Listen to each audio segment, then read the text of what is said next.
నమస్తే, welcome to VS talks. Dear friends, Telangana జానపదం ఇప్పుడు ఒక సంచలనం.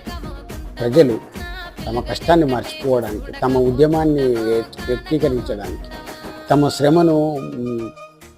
శ్రమను అందులో పాట పద్యం కలుపుతూ ఆట పాట అంటూ పాడుకున్న పాటలు, పల్లె జనాలు పాడుకున్న పాటలు ఇప్పుడు జానపదాలై నేటి సోషల్ మీడియా యుగంలో ఒక సంచలనాలు అవుతున్నాయి. కొన్ని మిలియన్ వ్యూస్ అవుతున్నాయి. పాట ఇప్పుడు ఒక మార్కెట్ అయిపోయింది.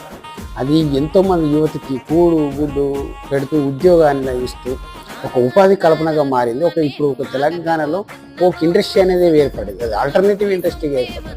అంత సంచలనం. ఇప్పుడు వస్తున్న ఓపిలగా వెంకటేష్ అనే సాంగ్ కానీ, ఆ మధ్య వచ్చిన బల్లిరెడ్డి బండి కానీ, అంతకుముందు వచ్చిన కోడివాయ లచ్చమ్మది కానీ, ఇవన్నీ కూడా తెలంగాణ అస్తిత్వాన్ని నిలుపుతూ తెలంగాణ జానపదానికి కీర్తి కిరీటాలు ఎగిరేస్తున్నాయి.